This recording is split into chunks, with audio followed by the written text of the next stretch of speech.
American in lifestyle, global in spirit, Indian at heart. You're listening to Desi Tea Talks. Hi everyone, welcome to another episode of Desi Tea Talks. It's with Aishwarya, Manasi and Parija. Before we move forward, please like, subscribe and share our channel. This keeps us going, it keeps us motivating to put together new content, and I know you all like it all. So, for this episode, we decided what's happening right now. 2020 is ending. What did we actually learn? Did it go how we planned? No, I don't think any of us last year was actually thinking how 2020 was going to be. So, let's kickstart. Mansi, how do you think your 2020 was? What were your reflections? Just to start off with, it was nothing like I expected. I'm sure I speak for everyone. Whatever your plans may have been, it was just nothing that we thought it would be. I feel like 2020 was the year, right? Everybody talked about 2020 this, 2020 that. A lot of people planned weddings, a lot of people planned big events because it was, 2020. It was supposed to be such a huge year just because of the numbers, the way it was. And it really did live up to the fact that it was a huge year, and it definitely will go down in all our memories. I don't know what, but definitely everybody's going to remember this year. That's the point I'm trying to make, good or bad. And we've had it better than a lot of the people out there. We've still had our jobs. We've been able to work from home and, go about life for the majority of it as normal as could be. Yes, of course, I had so many plans this year. We had so many plans this year. We were going to go to Europe. We were going to go to another trip to Mexico. We had obviously so many trips lined up. I feel like 2020, it was my year to go to Europe. I've never been to Europe, any country in the Europe. And it was I had four countries that have been on my bucket list for so long. And I was looking forward to finally ticking them off my list. And of course, my sister is also currently in Europe. So I was looking forward to seeing my family, which, I haven't seen in a little bit. And obviously none of that panned out. And it was honestly when COVID first started, I'm sure we all thought, and I personally, oh, it's going to be a 2-week lockdown, 2 months at the most. I still remember having this conversation with my husband, and I'm like, oh, yeah, it's okay. It'll be a little break. We'll just chill at home, work from home. The work from home that we thought was work from home back in the day. And it'll be fine. It'll be done in a month. And even since then, my husband was predicted, oh, you think this is a small time thing? It's going to be until October. And I used to be like, you just really don't want to go to Europe because he's been so many times. That's how you're trying to jinx it for me. And I gave him such a hard time. And well, look where we are. It's been, since March? So almost 10 months, 9, 10 months down the road. And we're still here. It has not been the year that I wanted it to be.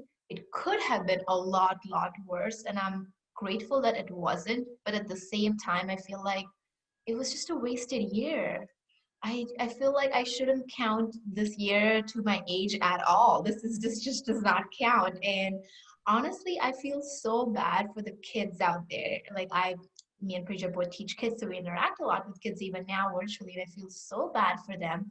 And I personally know friends whose kids literally are like, oh, please don't come near me. That's their norm. They're 2 years old, and the first things that they're learning is, oh, please put on a mask and stay away from me. Obviously in a nicer way, but that's what we're teaching this generation. They don't know any better, and that's just, it blows. And I don't know. It's just, for me, it's nothing. It's not what I expected, not what I wanted. But I am so glad it's coming to an end, and I'm so hopeful for 2021.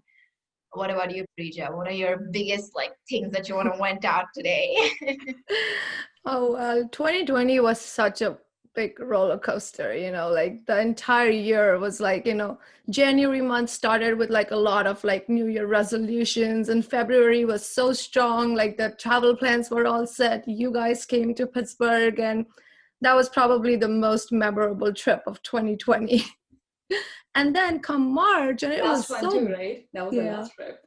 And I actually went to India after that.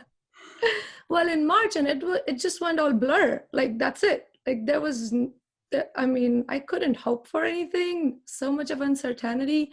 And then the word of the year was definitely Corona, the famous beer brand. I guess I should call it infamous now, but it was just it was crazy. I mean, I lost my job for 2 months, and during that time, I kind of take it in a grateful way because I got to spend a lot of time with my family, really quality time with family here and back in India through all those giant Zoom calls every single day. But overall, it was a lot of up and downs. It was like planning a trip, and like one long weekend after the other just passed by. And I think what I really would have went about is the last trip that we all had planned to Seattle. And I was so bummed that, like, we got our face shields, our masks. I prepped up all my students that, hey, I'm gonna take a test after I go there and before I teach you again. And 2 days before, there was a stay-at-home advisory, and I'm like, bummer. And my boss is like, oh, don't make any irresponsible decision. And I'm like, that's what I've been hearing since March. Don't make any irresponsible decisions. So it was good and bad, I guess. What about you, Aisha? I still can't imagine 2020 is actually getting over. It's been 10 months of us doing it. And that just goes back to Manasi, your point that I don't want to count this year in my life. I was telling my mom that I just wish somebody could take off 2020 of my life because I literally did not do anything except for sitting at home. No new trips, no new experiences. I just feel my learning kind of stopped at some point. As a person, you always grow when you're doing these practical experiences. And trust me, Zoom calls are great, but these really haven't, like, I don't see myself actually a better person or a more mature person. More mature because now I can handle me and my husband together for a very long time. But other than that, I don't see myself having learned some new things because each time with these new trips and meeting new people, you really pick up new stuff, right?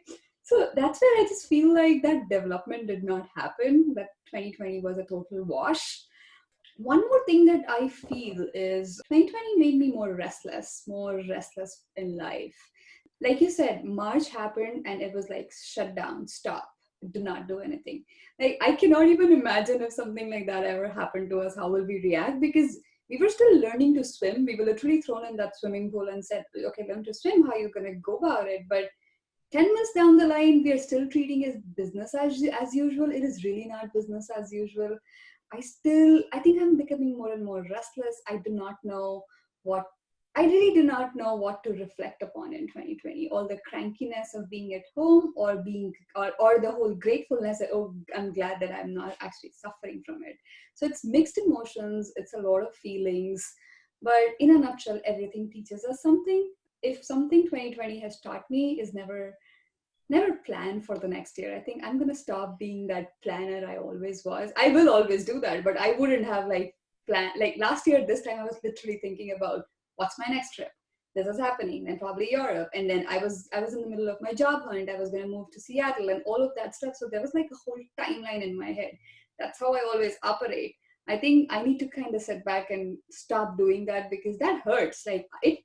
All of these plans really, the fact that you guys were coming to Seattle and you couldn't come, and who do you complain about? You can't complain about all these things to other people, right? This is the norm. You have to deal with it. So for me, I think I'm going to stop doing those timelines in my head, and I've become more restless. But yes, 2020 was the year to show you that side, I feel. Aisha, I think this is the first year you went without buying a purse.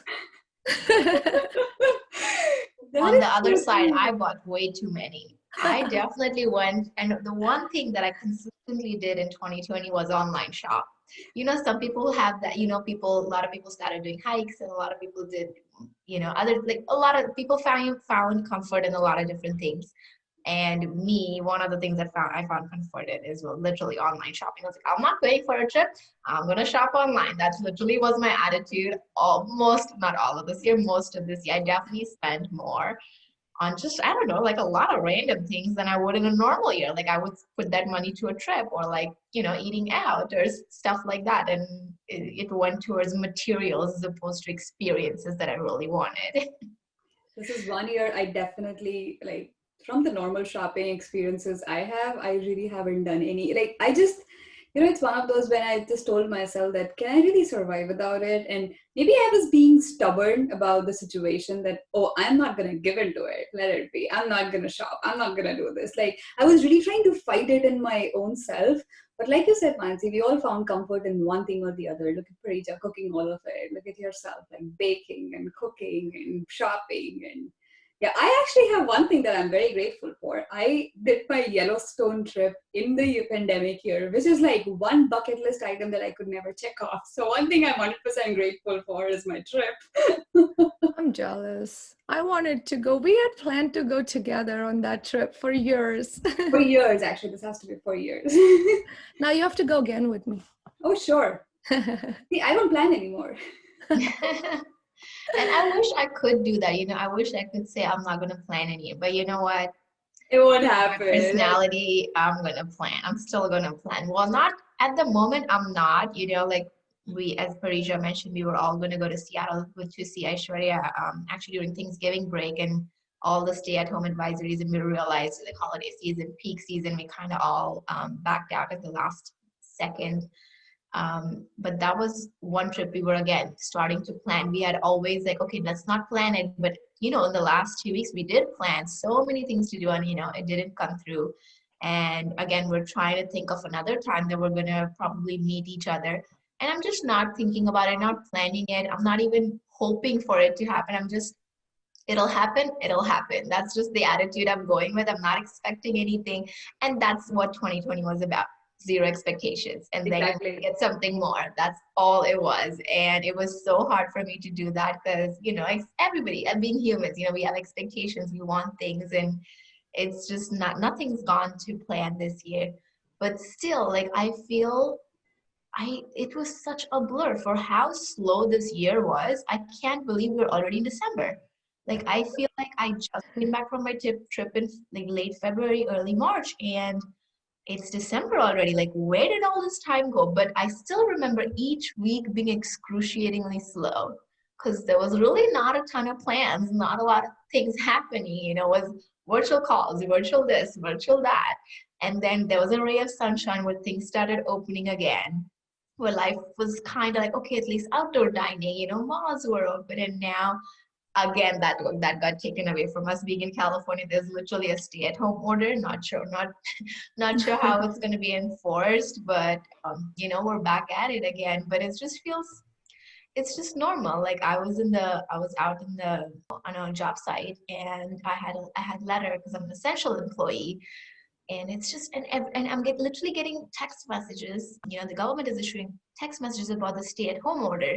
And it's funny, I'm like, and it says obviously exceptions for essential employees. And it's like everybody's trying to do that, right? Everybody's trying to get away and say, this is essential, that is essential. And it's just a tough call for businesses to make now because, they already served their time. The first 6-7 months that they were completely shut down, they did pay, they overpaid, they suffered so much. So to go back to it, I think that's what's worse. If they had just continued the lockdown back then, it would have been okay. But for people to regain some sort of normalcy and to have to go back to that stay-at-home lockdown order, I think that's what is killing people right now. That's why there's so much outrage that why, we can't take it anymore. How much ever relief funds you may issue, it's just we can't survive. The economy won't survive. And I can totally understand if there's not a physical break, there's going to be emotional breakdowns because this is it. That's happening, right? That's actually happening. A lot of us are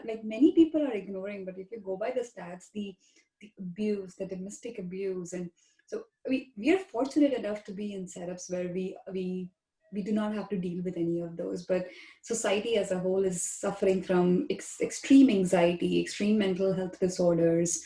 Domestic abuse is actually on a rise. So how do you, now that everything is so, I don't know, with all this standstill, how do you even help people? What can you do? It's untrue. It's And you know what the worst part is? Humanity. We're people, we're touched. We understand that touch. You want to comfort somebody who's going through a lot, you want to hug them, but you can't even do that. That's not okay anymore. So it's like I crave that physical interaction, that human interaction. Obviously, I'm grateful that I'm not a single person living by myself. Yeah, I'm grateful for, at least my husband's been there the whole time. We've been there for each other, but you crave it. I'm like, I haven't hugged my little kids that I teach. I feel like I miss that. I'm not saying it in an inappropriate way. I'm just saying I miss that human touch. And that's what humanity is about. We're touchy-feely people, whether you are sensitive or not. We thrive off of that. We understand each other through contact. And that's what this year has just taken away from us, is our humanity in a lot of ways. It's nice, it started off with, oh, we're going to be there for each other, Yeah. it's going to be fine and everything, but now the attitude is like, you know what, I'm not even going to turn on my video call. That's how it has become. Like, people are so restless and so done with it, they don't give a damn anymore, I feel.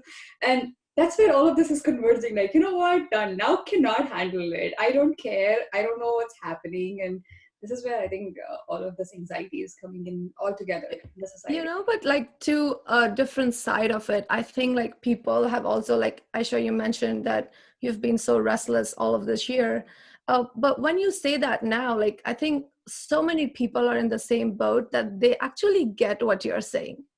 Like they can relate to you, and it's a sense of feeling that, okay, I'm not the only one. There are people like me around. So there is some kind of relief too there, I feel, in terms of like keeping your mental sanity and along the lines, I guess. Speaking of, how 2020 was, and I know we all are literally venting right now, do you see things going back to normal at any given point? Do you see yourself sitting in a crowded place?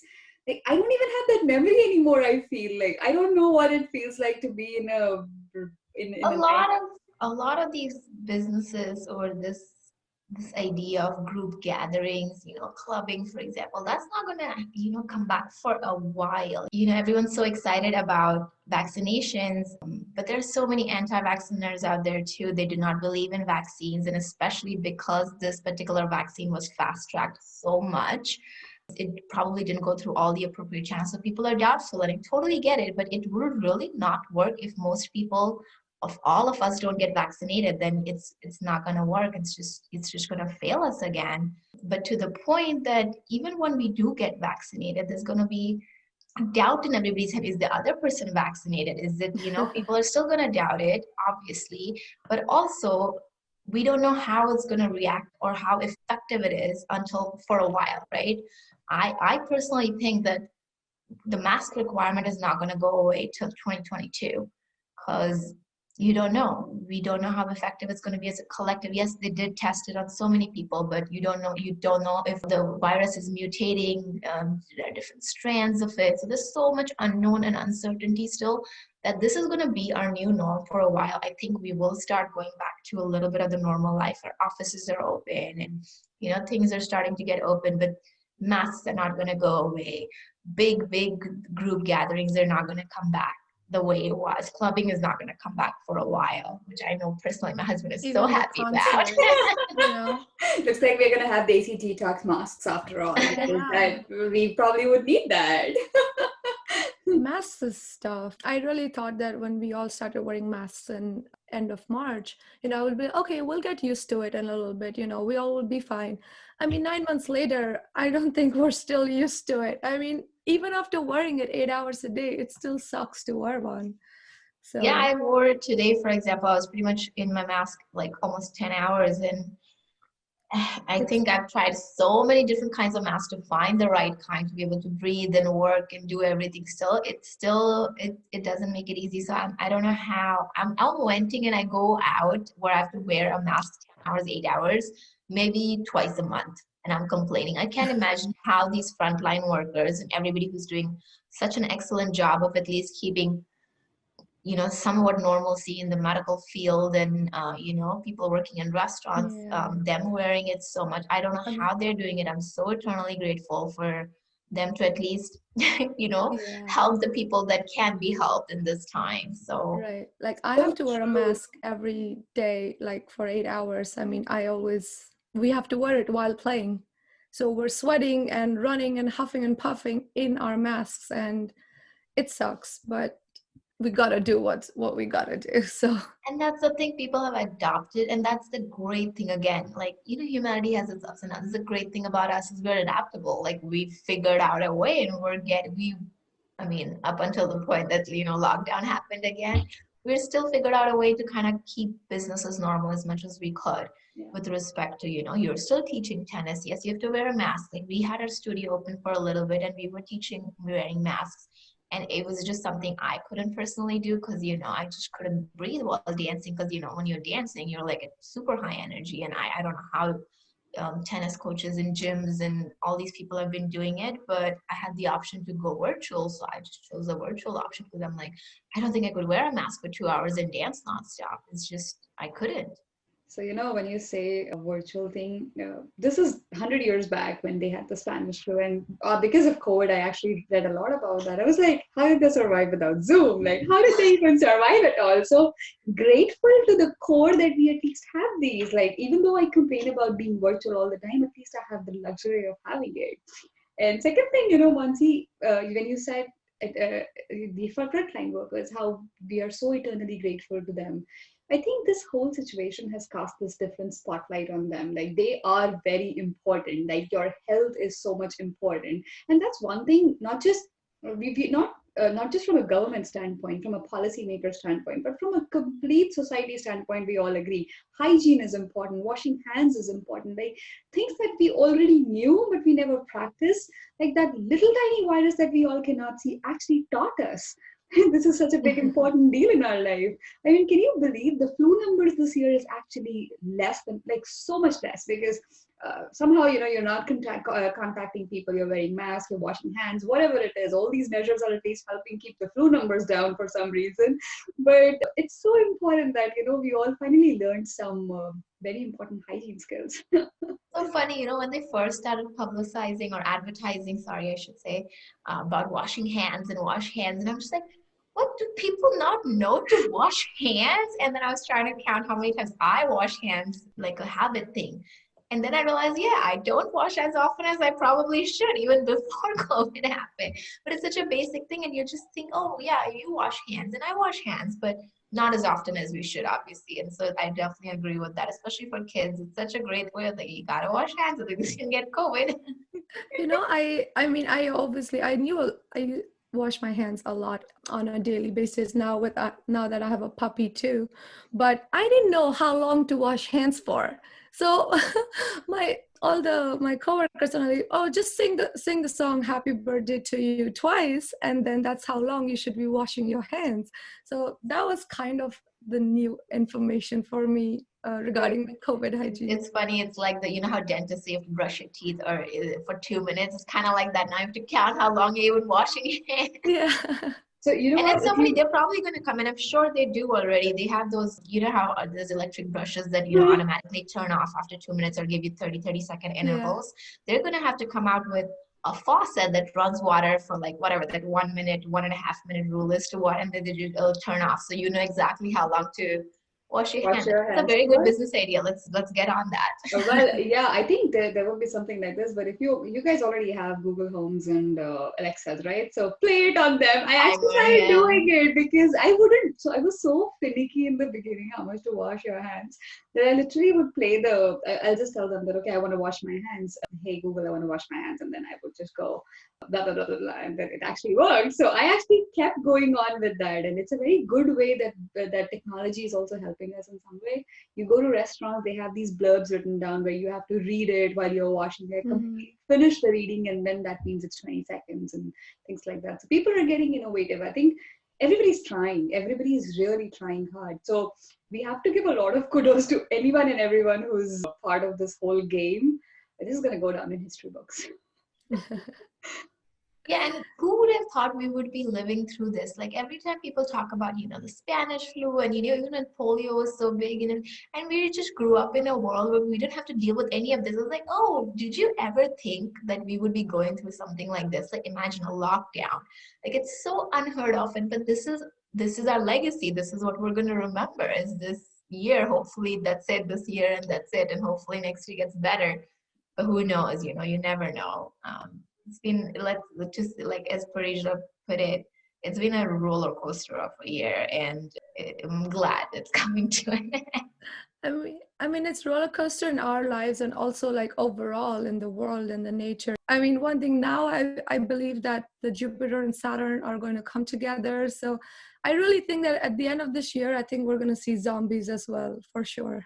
You All know, these it's so monoliths funny you coming. mentioned that. They talked about the alien stuff, but the monoliths Monoliths appearing. Did going you hear away. that today? They were just talking about that. And I was like, what else is left? Like 2020 has thrown every last Grisha mentioned, I had to evacuate my house because there was a huge fire in our area. There's been tornadoes. I mean, every single country this year has had to go through something or the other. It's been non-stop, one thing after the other. So, and I mean, as humans, as people, we've come together. So, guys, we just talked about a lot of things that we wanted to just get off of our chest, right? This was just like a mini venting session, more like, it's not reflections, it's just venting.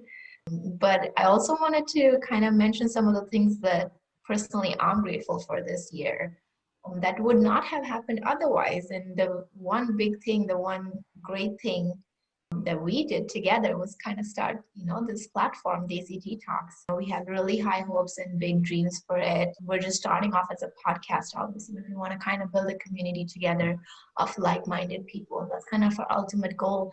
And I don't think this would have happened if, we were just busy as usual. And not that we weren't busy this year, but, we wouldn't have that extra time on weekends and such that we would have devoted to doing this. We're still gathering followers, and it's a long way ahead, but I'm glad that we did this. And it was just one random day where we were like, let's start a podcast, girls, and it just kind of came into being. And I can't imagine otherwise. We've talked about lots of things, doing this business and that business and doing this and that, and it never happens. We just never get to it. And I'm glad we did this. And obviously it's kind of our collaborative sort of a business together, but more than anything else, it has brought us closer than ever before. Not that we weren't close, we were obviously close, but it has, like, we make it a point, we record each week, we talk to each other every week, and I'm glad for this friendship and for this platform to be there. So it's like my big thing that I'm grateful for. And then the other thing I'm really grateful for that I really didn't think as much as just enjoying time with my husband. We're very different personalities. He's a homebody. I am anything but a homebody. I want to go everywhere and anywhere. So he's always at home. I like to be, I'm at work or I'm doing something. I'm always keeping myself busy. So I'm hardly ever home. And obviously we spend time together, but not at the level that we did this year, like getting to know each other. Yes, it drove us crazy at times, but also just being able to be there for each other. Like, we've grown closer than before. And again, this is something that's to be grateful for, because I know there's a lot of couples that have gone through divorces and breakups, and I'm glad that that hasn't happened with us. We realize that we truly do love each other. That's what, it was a test this year, it was a make or break, a lot of people broke, and I'm glad that we survived it, because it was not easy, to test just one person. Can you imagine? Like, yes, you're married to that person, but 24/7 every single day, being working professionals that we are, we never thought we'd be in this situation where we'd be like nonstop on each other. But I'm glad for it. Not that we just survived it, but we pulled through together stronger than before. So those are like two of my biggest things that I'm grateful for. What about you, Parija?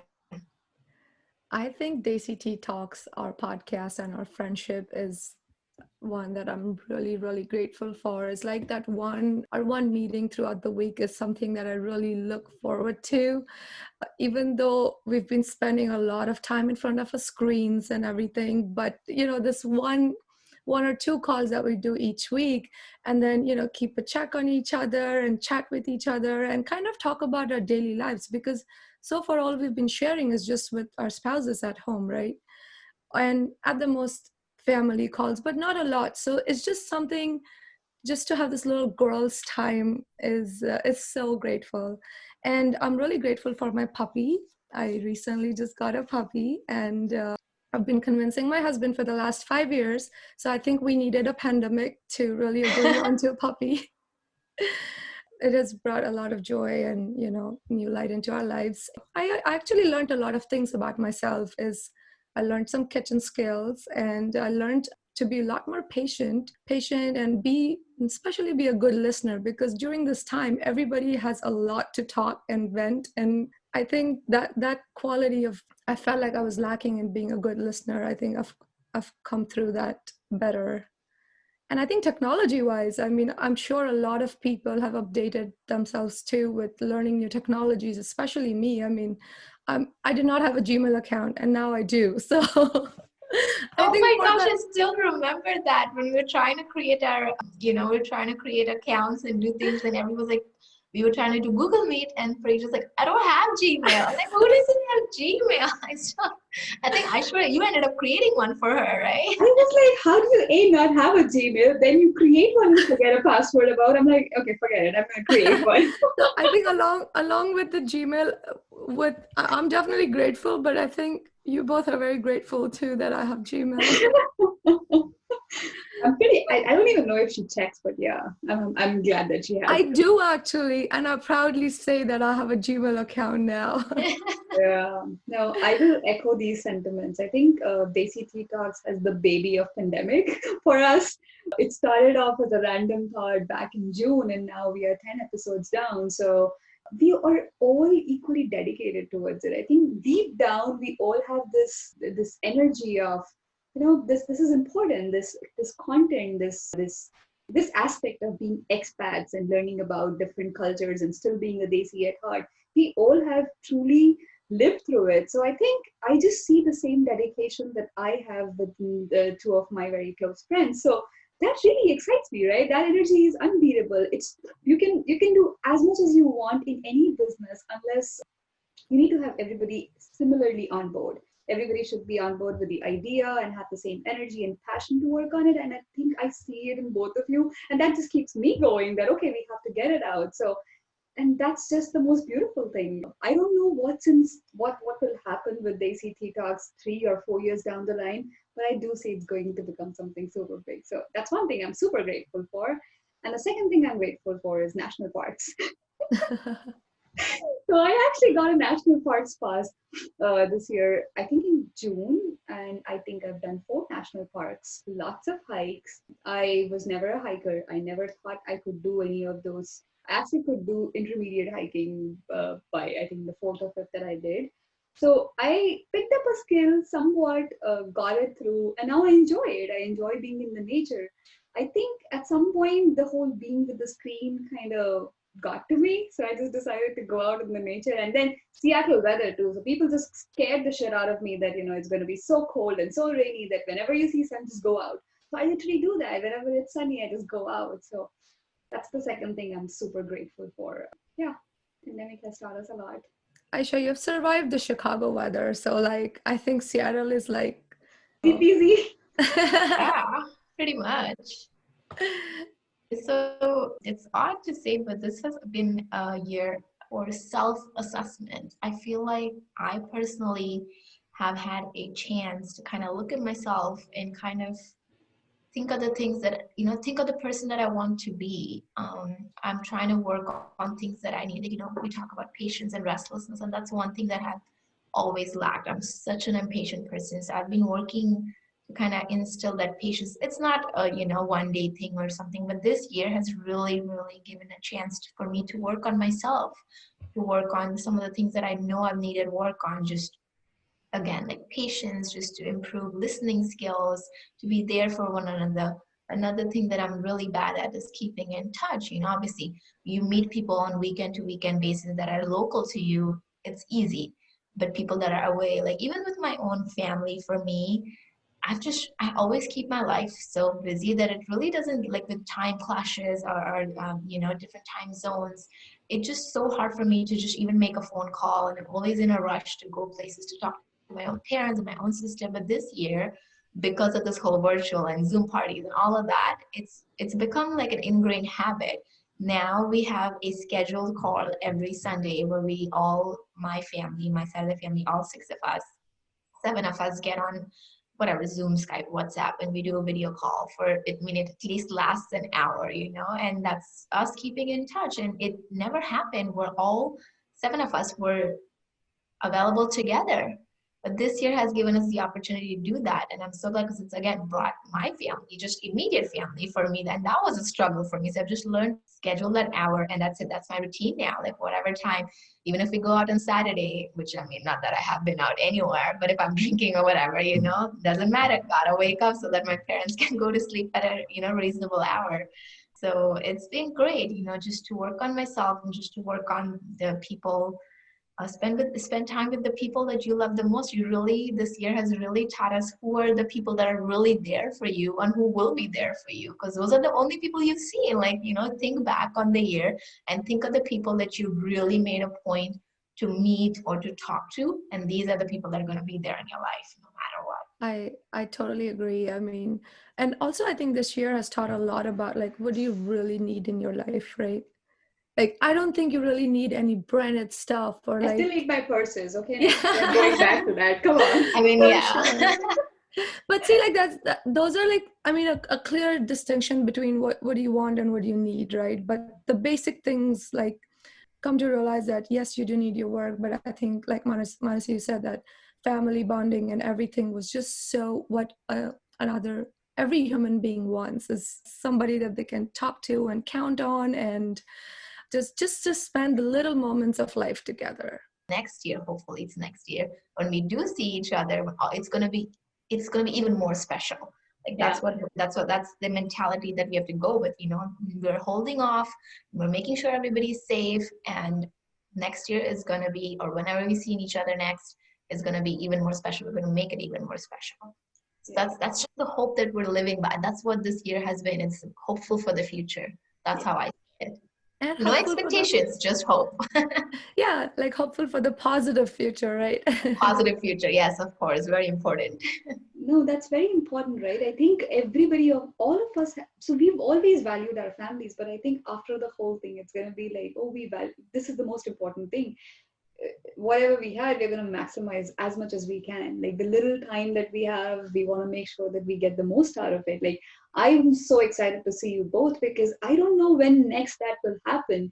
Like the fact that we can be given these kind of directions that do not see people, like we've lived through that, right? So for me, it's like, okay, I don't know when the apocalypse is hitting. I'll just maximize and just make the most out of the next opportunity I get.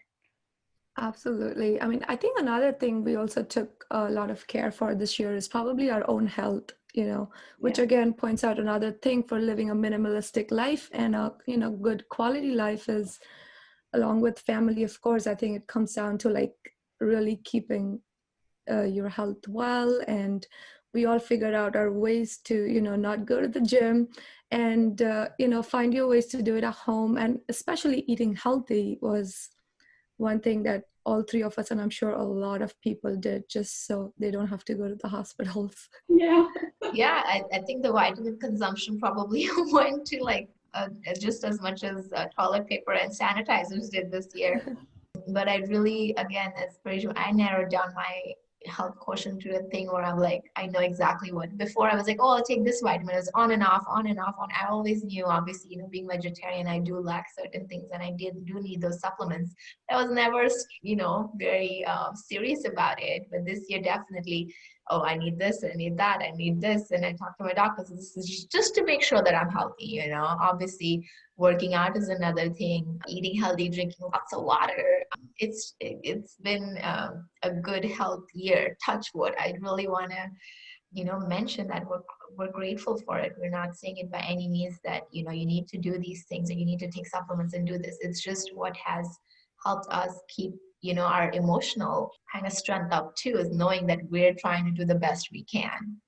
Yes, very true. And I think food, right amount of nutrition, the workouts, meditation, all of this has helped us stay sane throughout this, right? Because we are social animals. We interact with others, and I think, so I always say that our world is a battleground, and then we always come back home. Now, the thing is, we are pretty much sleeping in our office and probably, I don't know, just engaging in some kind of, it's a weird, confused world. So we have to segregate and kind of make that effort for self-care, which I think all of us have definitely done a good job at. we should definitely continue doing it post pandemic too, right? I just want to make sure that I don't lose these habits that I actually picked up. Like a mask.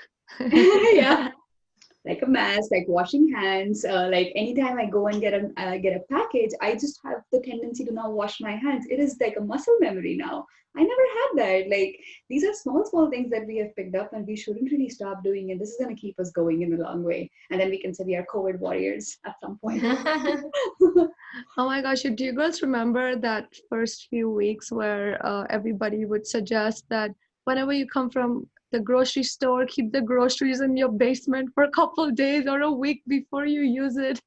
Yeah. Wait, I don't think well, California, I don't have a basement. I definitely didn't keep them anywhere. I used them, but I was sanitizing the bags and sanitizing Yeah. everything, double washing fruits and vegetables, definitely No. did all that.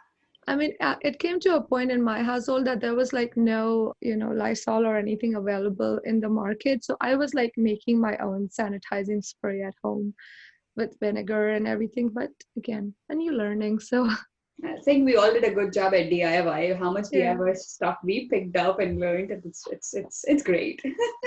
One DIY I never wanted to learn, and I'm grateful to not have to do it, is to make toilet paper. Because, when that shortage hit, I was like, I can't live without toilet paper. That's just one thing. We're from India. We all lived in that age, at least for a few years, if not more, where we were doing it the old Indian way, using water. We never had toilet paper when we were very young. But still, that's one thing I would never want to go back to. I want my toilet paper. I'm spoiled that way, and I'm glad I didn't have to DIY. Parija, that's her Christmas gift. Find it. Stocking stuffers. On Etsy, one of the most popular Christmas gifts has been the toilet paper roll ornament. Yeah. That is so cute. I mean, it's more like a memento, a souvenir of 2020, right? That toilet paper, it's not going to go away. It's going to be a souvenir of 2020. The toilet paper cake was so big for everything. People were doing decorations with toilet paper. I think it's going to be, I actually am considering buying this just to have that souvenir. This is what we went through, and to never forget that, life is fleeting. It's not anything could happen and change in a moment's notice. All right, guys, that's it for now. We'll meet again, but this was a fun conversation. I hope you guys are also staying hopeful for 2021 as you reflect back on 2020. See you again. Bye. Don't forget to hit that like button. Bye.